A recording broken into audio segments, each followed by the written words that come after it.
আসসালামু আলাইকুম ওয়া রাহমাতুল্লাহ। আজ আমরা রাসূল সাল্লাল্লাহু আলাইহি ওয়াসাল্লামের জীবনের ৭টি গুরুত্বপূর্ণ অভ্যাস জানব, যা মানবদেহের জন্য অত্যন্ত উপকারী এবং বিজ্ঞানীরা ওনার প্রাত্যহিক জীবনের কার্যাবলী নিয়ে গবেষণা করেছেন এবং মুসলিম বিজ্ঞানীরা এই ৭টি অভ্যাসকে শ্রেষ্ঠ অভ্যাস বলেছেন। ১. সকাল সকাল ঘুম থেকে জাগ্রত হওয়া।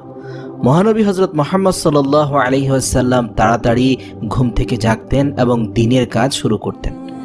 আজ বিজ্ঞান প্রমাণ করে যে সকাল সকাল ঘুম থেকে জাগ্রত হওয়া মানুষের মধ্যে প্রোডাক্টিভিটি বেশি থাকে এবং সেই সঙ্গে যারা দ্রুত ঘুম থেকে উঠে তাদের হতাশা কিংবা দুশ্চিন্তাগ্রস্ত হওয়ার সম্ভাবনাও কম থাকে। ২. স্বল্প আহার গ্রহণ। মহানবী হযরত মুহাম্মদ সাল্লাল্লাহু আলাইহি ওয়াসাল্লাম রোগ ও অসুস্থতা প্রতিরোধ করার জন্য কম খেতেন। বহু বছর পরে বিজ্ঞান আজ প্রমাণ করে যে স্বল্প আহার গ্রহণ আমাদের মধ্যে অনেক রোগ প্রতিরোধ ক্ষমতা বৃদ্ধি করে। ৩ নম্বর হচ্ছে ধীরে ধীরে খাদ্য গ্রহণ। খাওয়ার পরে মস্তিষ্কে সংকেত আসতে ৩০ মিনিট সময় লাগে, তাই অনেক সময় দেখা যায় ভরপেট খাওয়ার ৩০ মিনিট পর মানুষের কাছে অস্বস্তি বোধ হয়, কারণ সে খুব বেশি খেয়ে ফেলেছে। তাই পেট খালি থাকতেই খাবার বন্ধ করা উচিত।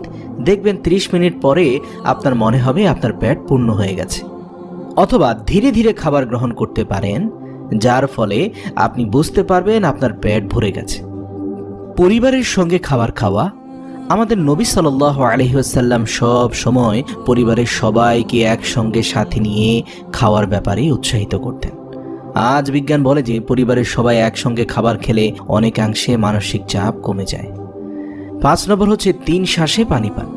মহানবী সাল্লাল্লাহু আলাইহি ওয়াসাল্লাম ৩ শ্বাসে পানি পান করতেন। এটা সুন্নাহ। আজ বিজ্ঞানীরা দাবি করে যে একসঙ্গে পানি পান করলে আমাদের ব্লাডের ইলেকট্রোলাইটগুলো ইনক্রিজ হয়ে যায়, অর্থাৎ বেড়ে যায়। এর ফলে মাথা ব্যথা, মাথা ঘোরানো এবং ভারসাম্যহীনতা সৃষ্টি হতে পারে। রোজা রাখতেন। রাসূল সাল্লাল্লাহু আলাইহি ওয়াসাল্লাম মুসলমানদেরকে রমজান মাসে রোজা রাখতে বলেছেন এবং তিনিও নিয়মিত রোজা রাখতেন। আজ জাপানি বিজ্ঞানীরা রমজান মাসে রোজা ঘোষণা করেছে এবং তারা বলেছে যে রোজা অত্যন্ত স্বাস্থ্যকর এবং শরীরের ক্যান্সার কোষগুলির বিরুদ্ধে লড়াইয়ে সহায়তা করে। ৭ নম্বর হচ্ছে সুস্থ থাকা। ইসলামের 5টি স্তম্ভের মধ্যে 3টি মানুষকে শারীরিকভাবে ফিট এবং সুস্থ রাখে। নামাজ আদায় করাটাও একটা শারীরিক ব্যায়াম। বিজ্ঞান অবশ্যই আমাদের হৃদয় এবং মস্তিষ্ক সুস্থ রাখতে প্রতিদিন ব্যায়াম করার পরামর্শ দিয়ে থাকে। নিয়মিত 5 ওয়াক্ত নামাজ আদায় করাটা একজন মানুষের শারীরিক ব্যায়ামের প্রয়োজন পূর্ণ করতে পারে।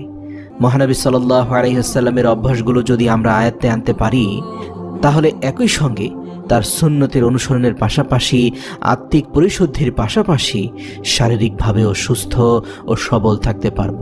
আল্লাহ তাআলা আমাদের সবাইকে তৌফিক দান করুন যেন আমরা রাসূল সাল্লাল্লাহু আলাইহি ওয়াসাল্লামের বর্ণিত এই 7টি বিধান অন্তত বিশেষ গুরুত্বের সাথে পালন করতে পারি এবং দুনিয়া ও আখিরাতের কল্যাণ হাসিল করতে পারি।